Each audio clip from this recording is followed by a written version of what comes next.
Hey guys, Kev here, and I have another set of rapid reviews. I got 4 of them here for you, and 3 of these are, well, 2 of them are on the more affordable end, and then 2 of them are sort of mid-range. So let's start off with this one. This is from Darkbolt Designs, and this is the Arcus. They also have another model that has a clip point blade. And one of the features that they offer is that they are blade swappable from one handle to the other. That's also one of the cons for me, but I'll talk about that in a little bit. This is really cool because it has a button actuated liner lock. So you can actually use this as a traditional liner lock and close the knife like this, which is really sweet. And then you can also just push the button. So there's a post that goes through the blade, through the handle and everything, and comes out here, and it's connected to the liner lock on the other side. And I'm sorry, I don't think it goes through the blade. It goes under the blade. And that allows it to operate just like a button lock, except you get a much sturdier lockup, and you would get a better detent. Now, the detent on this is on the softer side, and I do wish they would just do away with the flipper tab, because then they could, it would feel good then. You know what I mean? The detent feels right for the studs, and the front flipper, it just doesn't feel that great for the flipper tab for me personally. G10 milled clip, titanium, and then you have titanium studs and a 20 CV blade. This is OEM by WE Knives, and these are, I believe, $170 or $180. So the price range is interesting. I think it's fine knowing that it's WE who OEM'd it. I don't think they're going to be cheap. So, you know, I think they're trying to hit sort of a mid-price range with that and offer a premium blade steel. So I think that's kind of cool, actually. The ergonomics are decent. I can get a good grip back here, large glove size hand. I can get, obviously, all 4 fingers. A larger hand would fit on this. You can't choke up. Again, would love to get rid of that flipper, and then you'd be able to choke up a little bit. I do wish for that price tag you would get a belt satin, or they would have just stonewashed it. I'm just not a big fan of these satins like that, machine satin. You do have T8s, which is nice. And I think I said it was a hollow grind. Bit shallow, not the hollow grind, sorry, a bit short. Right, you can see how much blade there is. About half of that is using the grind. So it's not going to be the sliciest knife, but definitely a good EDC knife for sure. The drawbacks for me are twofold. They advertise a blade swap system where you can take this blade and swap it to the other knife's handle. But they don't back that up with warranty or anything. They basically say if you blade swap, it might not fit perfectly. You might have play or lash or whatever, and we can't warranty anything but it in the original condition. So to me, that just feels like, why are you advertising blade swaps if you're not going to back it up in some way, right? It just seems a little bit weird, or make sure that it'll work properly. I don't know. It just makes me wonder. And then the other thing I don't like is that this button is not removable. It's thread lockered in there pretty heavily. You would need some pliers to get it off. You could do it that way, but the way they anticipate you to do it is actually punch the pivot out and then pull the blade out with the bearings like an integral, and then swap the new one in the same way, holding the bearings and like shoving it in there. And that just doesn't make sense to me. You should be able to maintain your knife by taking it apart. They could have easily just made this removable somehow, put a T8 or a T6 here, or a T6 on the inside of it, so you could just thread it out. And then the customer could Loctite it when they feel like they, you know. But they do sell a maintenance tray and have a video to show you how to do it their way. So I do like that. It's just a little bit of a hit and miss for me on those aspects. But I think the knife by itself, if you just take the knife, is pretty cool. And I really like the locking mechanism setup and everything. So You know, you guys take it for what that's worth to you.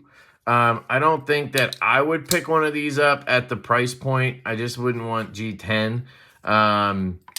But I do understand the price. So for people who, you know, don't mind that and love fidgeting and want to have all these methods of fidget, which is kind of the point of this, I think this does give you an alternative to something like Kaiser's Cormorant and Vosteed's anything that has flipper studs and a front flipper, you know.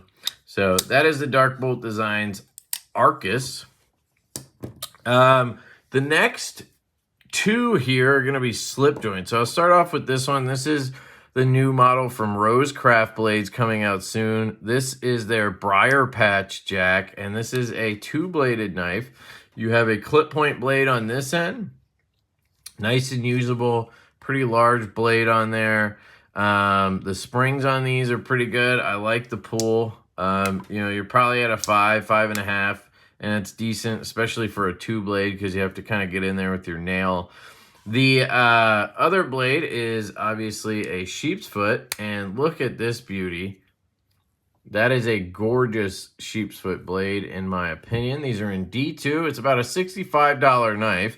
They are available at traditionalpocketknives.com, and you can use my code LeftyEDC to get 10% off Rosecraft Blades at Traditional Pocket Knives. So utilize that code. There's also a link down below. My favorite thing about this knife is the handle scales. They are absolutely gorgeous. The covers on this are stunning. I just love all of the pins and the crest here and everything. It just looks so good. They did such a good job, and then they always do such a clean spring for a $60 knife. You know, the pros are the beautiful build and aesthetic of it, the pull on the blades, the fact that you get a nice clip point and a sheep's foot blade is very, very nice, and the build quality is fantastic. The cons for me continue to be, I just wish they would use something other than D2 steel. I know that would increase the price, but 12C, 27, I mean, really anything, I would be super stoked to see a stainless on these knives. But other than that, I mean, they're just, for the price point, it's really hard to beat a Rosecraft. So that's the new briar patch jack. Then the next one is a American-made slip joint. This is the Heretic Knives Gin.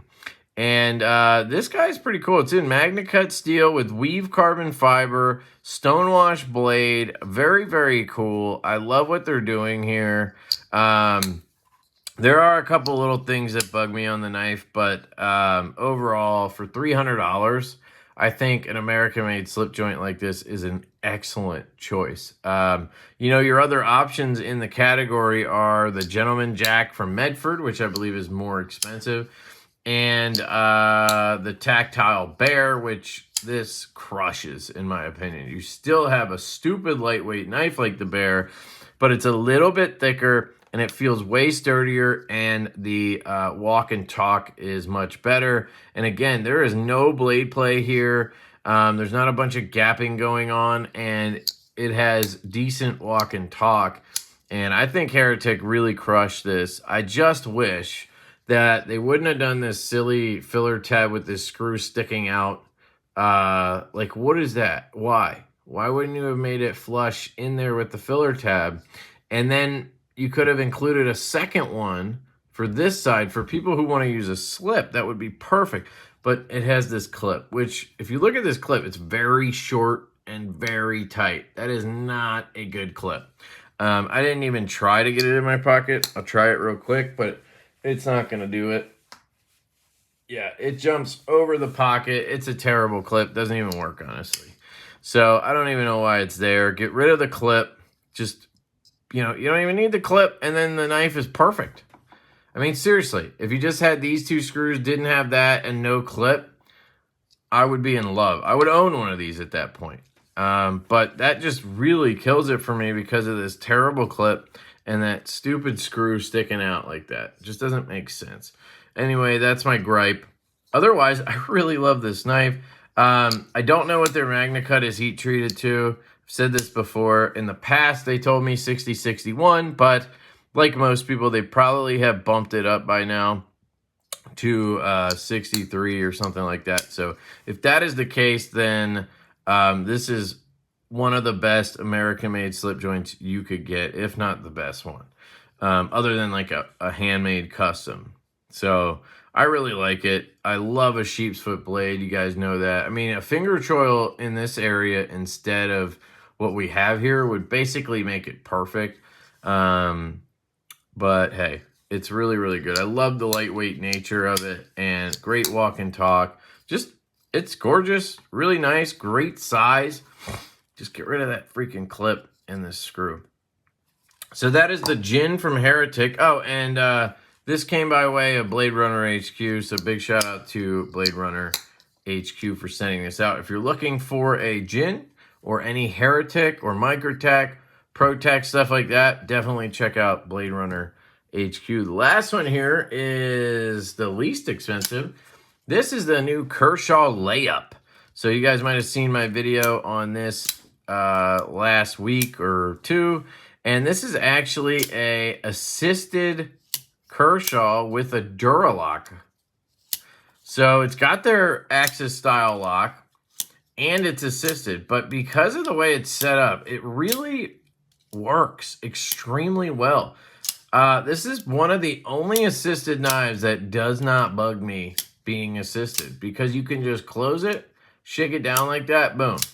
You just give it a little shake, goes about halfway, then you grab it with your thumb and pull it in. It doesn't bother me. I don't know why. I am not a fan of assisted knives, trust me. But I do understand their importance, you know, with people, because you have a lot of people that have arthritis or, you know, stuff like that where they can't operate, their hands don't work so well, right? And in those cases, having something assisted really helps, because you just pull on that and it flies out of there. Now, in this case, I'm just going to see if I can tighten the pivot. It feels a little loose. In this case, it is a little bit odd if you're trying to say, yeah, there we go. Okay. It's still off center, but it's not as bad. If you're trying to say this would be good for arthritis, people with arthritis, well, there's two problems here. One, you have to pull on this flipper tab pretty hard. So it's not like a out the side or anything. At which point, you probably could just use a standard flipper tab. Let me grab something that has a flipper tab on it. Like this. It takes about the same amount of effort, if not less, for me to pull that, right?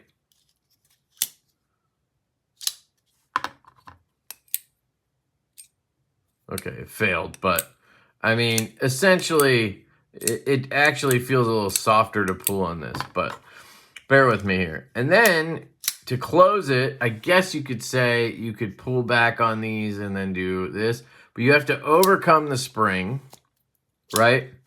You also have to pull these tabs simultaneously. So I think for somebody with arthritis, a Duralock assisted knife with a flipper tab really doesn't make sense.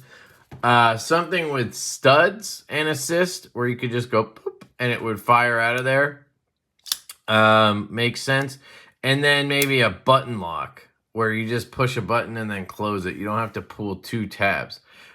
Which, by the way, you cannot pull these down and fire the blade out. It just doesn't work. So you can't kick it out that way. Just want to point that out. But anyway, as a affordable knife, I think this is like 46 bucks. I'll link it down below. I think Blade HQ has it.